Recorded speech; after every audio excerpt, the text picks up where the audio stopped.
ውረድ እንውረድ አላዋጣንም፣ ፍና ከስቃይ አላዋጣንም። ሆብሎ ገድሎ መሞት ላይ ዳዳው ከእንግዲህ ብረት ገብስ ሆኗል ዕዳው። አዲሱ ትውልድ ሀሳብ ነው ሜዳው።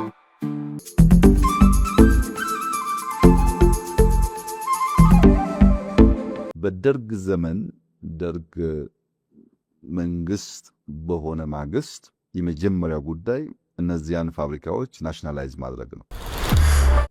የባህር በር አልባነት ገመና አልባነት ነው። ኢትዮጵያ ካለ ጥርጥር ትበለጽጋለች። ይህም መጠራጠር ሁለት ጊዜ ማሰብ አያስፈልግም። ትበለጽጋለች።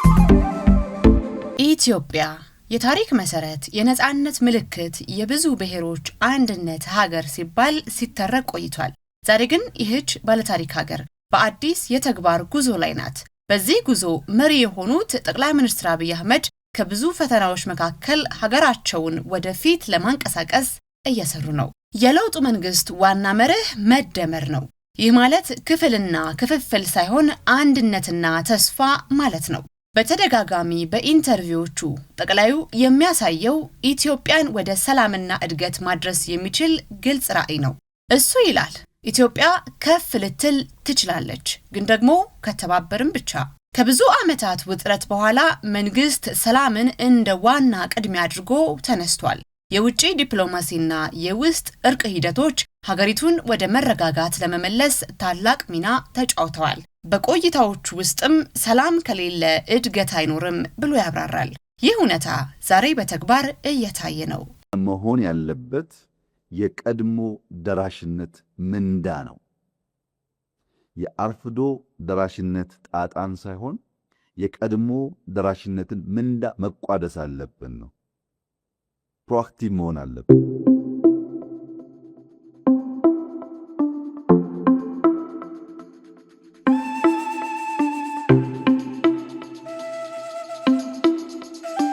ኢንዱስትሪ ለመለወጥ ለማደግ ለሚያስብ ሀገር ሁሉ በጣም ወሳኝ ነገር ነው።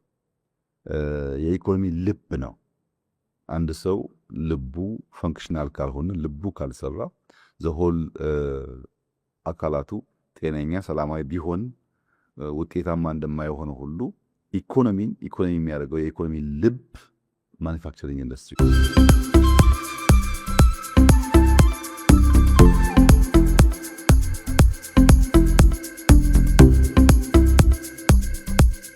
ኢትዮጵያ ዛሬ በኢኮኖሚ ዘርፍ ፈጣን ለውጥ ላይ ናት።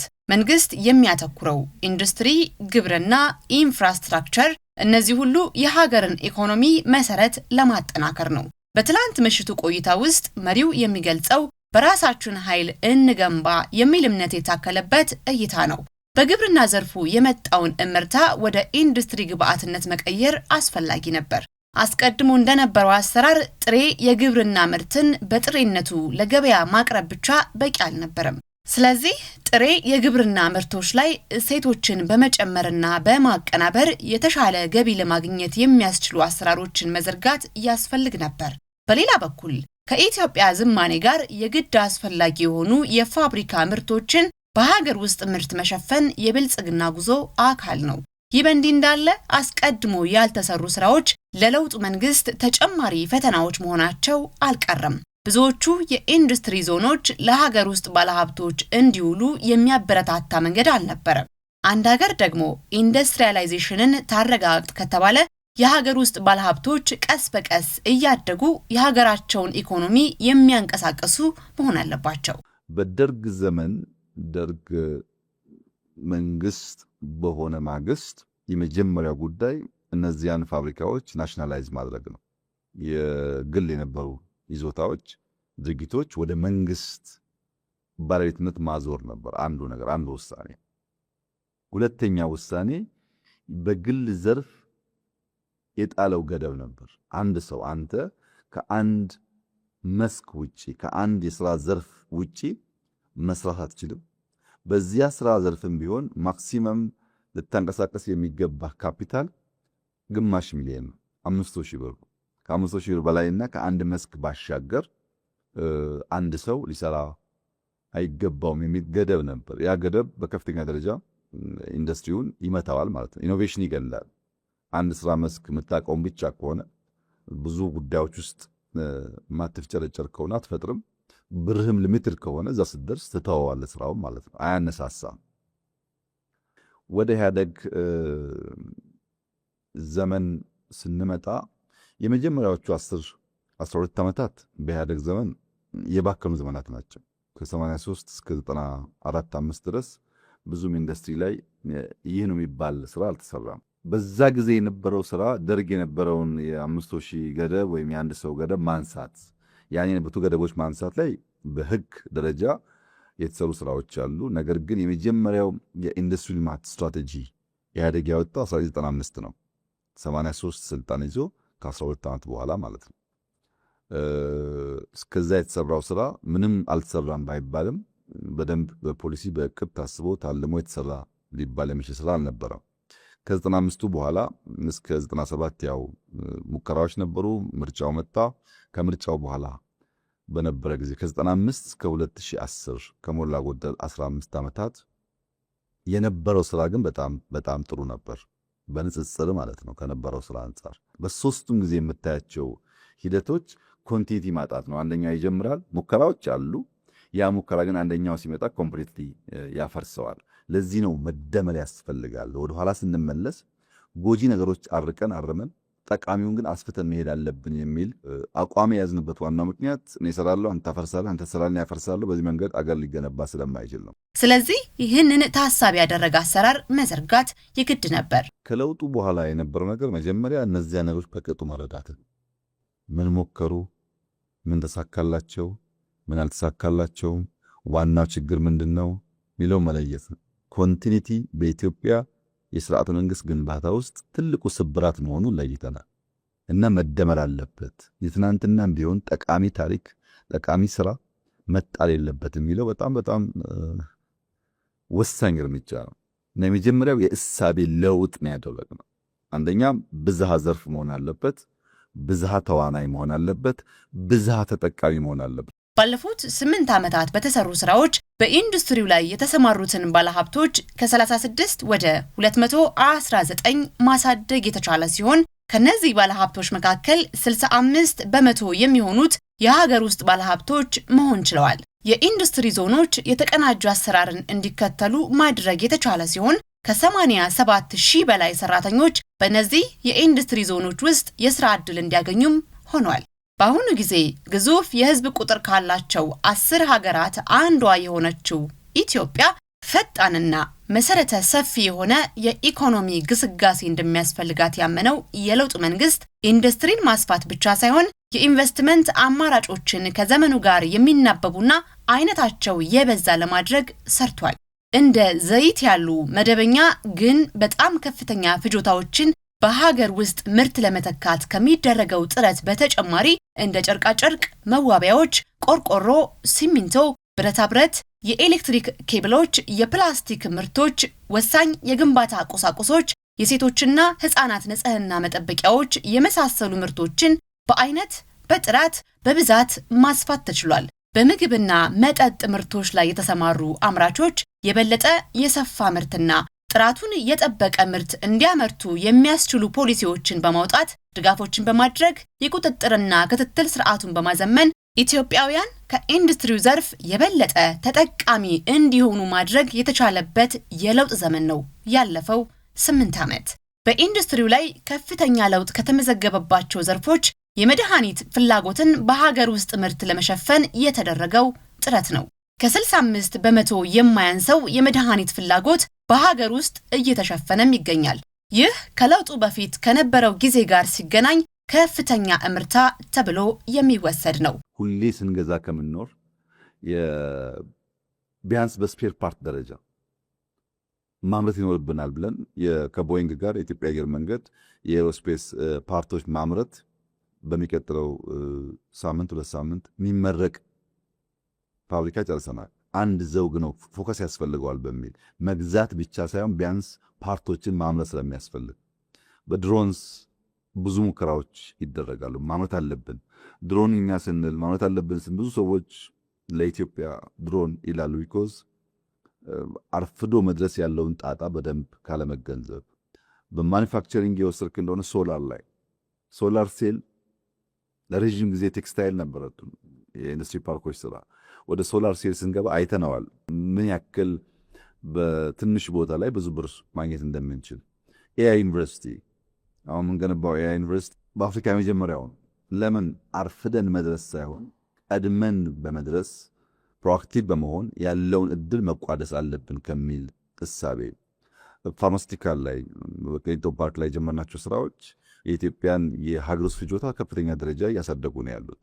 ዲጂታል ኢትዮጵያ 2030 በብዙ መልኩ ኢትዮጵያ በመጀመሪያው አዝማሚያ በ4.0 ኢንዱስትሪ ያሉ አዝማሚያዎችን ዘግይታ ከመድረስ ፈጥና ፕሮአክቲቭሊ ለመቋደስ ያላትን እድል የሚያሰፋ ነው። ይሄ እስካሁን ያወራውልህ እንግዲህ ጀስት አንድ አዝማሚያ ነው። ይህ አዝማሚያ የ4.0 አዝማሚያ የነበረውን የኢንዱስትሪ እሳቤ ሪፎርም በማድረግ ተጨባጭ ለውጦች እንዲመጡ ከማስቻል ባለፈ ለሀገር ውስጥ ገበያ አዳዲስ የሆኑ ቴክኖሎጂዎችን የሚያስተዋውቁ ኢንዱስትሪዎችንም ለማስፋፋት ብዙ ተሰርቷል። ከዚህ አንጻር ከሚጠቀሱት በአይሲቲ ፓርክ ውስጥ የሚመረቱ የመገናኛ ቴክኖሎጂ ምርቶች አንዱ ነው። የኢ ቴክኖሎጂ ሊያስፋፉ የሚችሉ የስልክ፣ የቻርጀር፣ የባትሪ ወዘተ ቴክኖሎጂዎች በከፍተኛ ሁኔታ በሀገር ውስጥ ይመረታሉ፣ ይገጣጠማሉ። ከዚህ ቀደም በሜቴክ ስር ይተዳደር የነበረውን የቢሾፍቱ የመኪና መገጣጠሚያ በይበልጥ በማስፋትና በማዘመን ጥራታቸው የተሻሻሉ ከባድና ቀላል መኪኖችን በሀገር ውስጥ መገጣጠም የተቻለ ሲሆን በአሁኑ ጊዜ ተፈላጊነታቸው እየጨመሩ የመጡ የኤሌክትሪክ መኪኖችን በስፋት በሀገር ውስጥ በመገጣጠም በርካታ ቁጥር ያላቸው መኪኖችን ማምረት ተችሏል። በአዲስ አበባና በክልል ከተሞች በስፋት አገልግሎት እየሰጡ ያሉ የኤሌክትሪክ የከተማ አውቶቡሶች የዚህ ስኬት ውጤቶች ናቸው።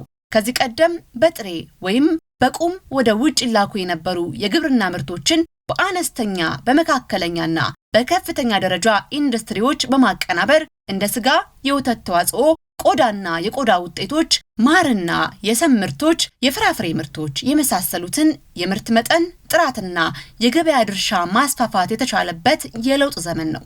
የተቀናጀ ኢንዱስትሪ ርብርቡ በዚህ ብቻ የሚወሰን ሳይሆን ወደ ግዙፍና የተወሳሰቡ የኢንዱስትሪ ግንባታዎች እየተሸጋገረ ነው። በዚህ ረገድ ከሚገለጹት መሃል የማዳበሪያ ፋብሪካ፣ የስኳር ፋብሪካ፣ የተፈጥሮ ጋዝ ማጣሪያዎች ይጠቀሳሉ። ለሀገራችን አዳዲስ የሆኑትን እነዚህን ውስብስብ ወይም ኮምፕሌክስ ኢንዱስትሪዎች በፍጥነት ወደ ስራ ለማስገባት የለውጥ መንግስት በትጋት እየሰራባቸው ይገኛል። የኢንዱስትሪ ጉዞ በመንግስት ድጋፍ አቅራቢነት በግሉ ሴክተር በብዛት የሚሸፈን እንዲሆን የተለያዩ ስራዎችን በመስራት አመርቂ የሆነ ውጤት እንዲመዘገብ ተሰርቷል። በዚህ በአይን የሚታይ ለውጥ በማስመዝገብ ከጠቅላላው የኢትዮጵያ ጥቅል ዓመታዊ ምርት ውስጥ ይሸፍን ከነበረው 10% ያልበለጠ ድርሻ ወደ 28% ድርሻ ማሸጋገር ተችሏል። ይህ አንዱ የለውጡ ኢኮኖሚያዊ ትሩፋት ማሳያ ነው።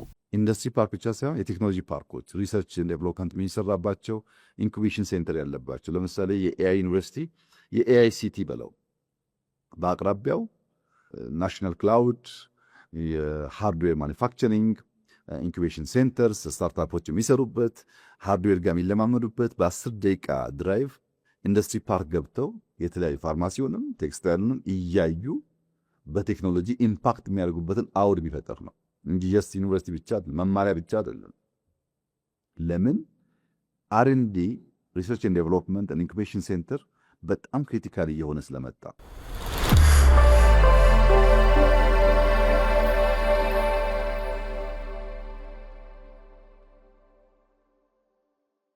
ለዘመናት ኢትዮጵያ የውሃ ማማ ናት እያልን ስንዘምር ቆይተናል። ነገር ግን ይሄ ተፈጥሯዊ ሀብት ብቻውን የዜጎችን ሕይወት ሳይቀይር ለትውልድ ዘልቋል።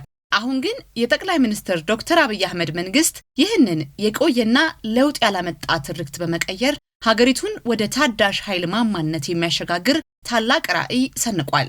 ይህ አዲስ ስትራቴጂ ተፈጥሮ የሰጠችንን ጸጋ ወደ ኢኮኖሚ ኃይል በመቀየር ኢንዱስትሪዎችን በላቀ ፍጥነት ለማንቀሳቀስና ለጎረቤት ሀገራት ጭምር ብርሃን በመሆን የውጭ ምንዛሬ ለማስገኘት የታለመ እርምጃ ነው።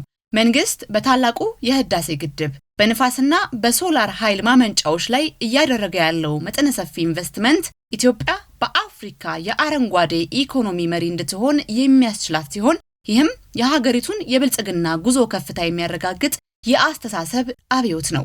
ኢትዮጵያ የውሃ ማማ ሳይሆን የታዳሽ ኃይል ማማ መሆን አለባት የሚለው የጠቅላይ ሚኒስትሩ ንግግር የሀገሪቱን የኢኮኖሚ አቅጣጫ የሚቀይር አዲስ ትርክት ነው። ኢትዮጵያ የውሃ ማማ ሳይሆን የታዳሽ ኃይል ማማ እንድትሆን፣ ኢትዮጵያ የውሃ ማማ ሳይሆን የምግብ ማማ እንድትሆን ማረጋገጥ መቻል ናሬሽኑን በዛ መገንባት ያለበት ይመስለኛል። የኢንዱስትሪ ፓርኮች ከሪል ስቴት ወደ ማምረቻ ማዕከልነት ሽግግር አድርገዋል። ባለፉት ዓመታት የኢንዱስትሪ ፓርኮች ግንባታ ልክ እንደ ሪል ስቴት በህንፃዎች ብዛት ላይ ብቻ ያተኮረና ለሀገር ውስጥ ባለሀብት ዝግ የነበረ በመሆኑ የሚፈለገውን ያህል ውጤት ሳይመዘገብ ቆይቷል። አሁን ግን የለውጡ መንግስት ይህንን አካሄድ በድፍረት በመቀየር ፓርኮቹን ወደ እውነተኛ የማምረቻ ማዕከልነት አሸጋግሯቸዋል።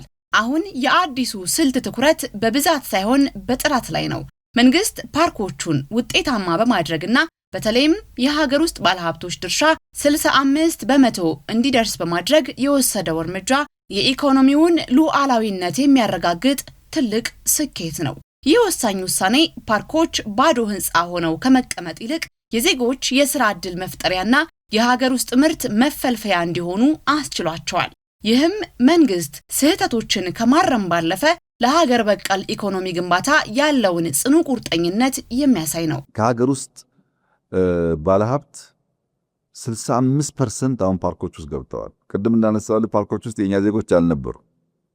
ኤፍዲአይ እና ኤክስፖርት ነው እሳቤው፣ ከውጭ ማምጣትና ኤክስፖርት ማድረግ ነው። አሁን ደግሞ የሀገር ውስጥ የሚግባ ለሎካልን ኢምፖርት ሰብስቲቱሽን ካደረገ ጥሩ ነው። ኤክስፖርት ብቻ መሆን የለበት። ቢኮዝ ባዶ ነው ፓርኩ።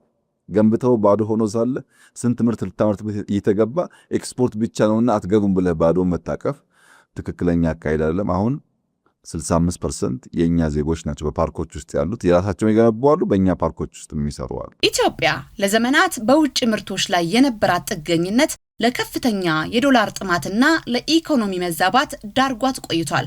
ይህንን ችግር በዘላቂነት ለመፍታት መንግስት በቁርጠኝነት የጀመረው ኢትዮጵያ ታምርት ንቅናቄ ዛሬ የሀገሪቱን የዶላር ጥማት የሚያስታግስና ምርታማነትን የሚያነቃቃ ሁነኛ መድኃኒት ሆኖ መጥቷል። ኢትዮጵያ በየዓመቱ ለምግብ ለልብስና ለግብአቶች የምታወጣውን በቢሊየን የሚቆጠር ዶላር ለማዳን ኢትዮጵያ ታምርት ወሳኝ ሚና ተጫውቷል፣ እየተጫወተም ይገኛል። መንግስት ከውጭ የሚገቡ ምርቶችን በሀገር ውስጥ ለመተካት የወሰደው ይህ ስልታዊ እርምጃ የውጭ ምንዛሬን ከማዳን ባለፈ የሀገር ውስጥ አምራቾችን አቅም የገነባና የዜጎችን የሥራ ዕድል ያሰፋ የፖሊሲ ድል ነው።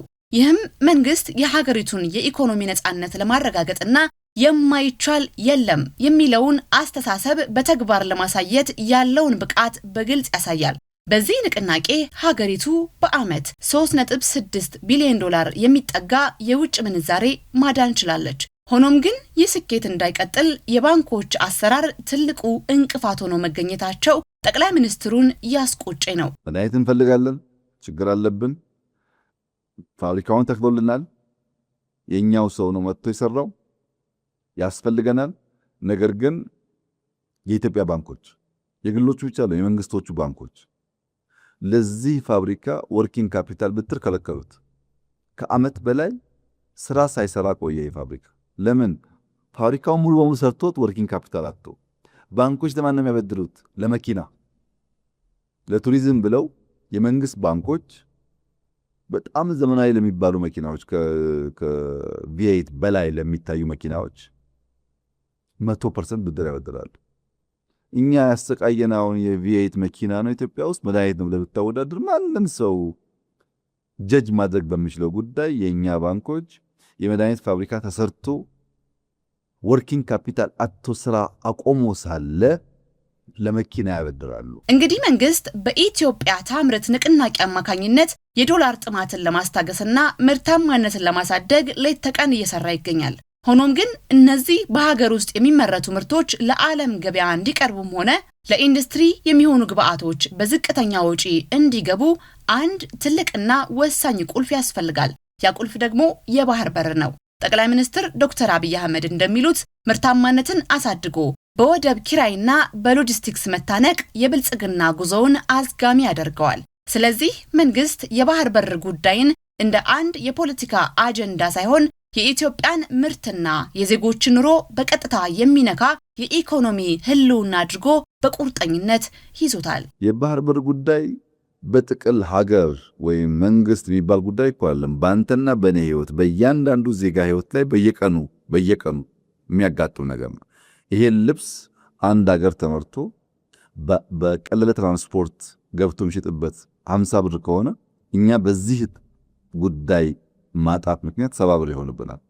በለስላሳው፣ በመድኃኒቱ፣ በሁሉም ነገር ታየዋለህ። እያንዳንዱ ዜጋን ኢምፓክት ያደርጋል። ኢትዮጵያን የሚያክል በዓለም 10ኛ ፖፑሌሽን የያዘ በዘመናት መካከል የወደብ አልቦነት ችግር ያልነበረው ሀገር በቀላሉ በንግድ ህግ በንግግር በሰጥቶ መቀበል መርህ ማግኘት ሲቻል ከምጽዋ ጫፍ እስከ ሞቃዲሾ ቀንድ ጫፍ ድረስ 5000 ኪሎ ሜትር በጣም ፕሌንቲ የሆነ ሪሶርስ ያለበት ቦታ ላይ በክፋት ባለመነጋገር በሰጥቶ መቀበል መርህ ባለማመን ኮኤግዚስት ለማድረግ ባለመዘጋጀት አንዳችን ለአንዳችን ጥፋት እንድንሆን በሚያመቻች መንገድ ለመሄድ በማሰብ ብቻ ኢትዮጵያን የባህር በር አልቦ አድርጎ መቀጠል በየትኛውም ዘመን አዋጭ አይደለም። ለኛ ብቻ ነው፣ ለሰፈራችን ማዋጭ አይደለም። ጠቅላይ ሚኒስትሩ ወደብ የሌላት ኢትዮጵያ ገመና አልባ ነች ሲሉ ይገልጿታል። የባህር በር አልባነት ገመና አልባነት ነው። ጉዳዩ ከኢኮኖሚ ባለፈ ከሀገራዊ ክብርና ደህንነት ጋር የተቆራኘ ነው። አንዲት ግዙፍ ሀገር የራሷ የባህር በር ሲኖራት የንግድ ሚስጥሯ የተጠበቀ ወጪና ገቢ ምርቶቿም በአስተማማኝ ሁኔታ የሚጓጓዙበት ሙሉ ሉዓላዊነት ይኖራታል።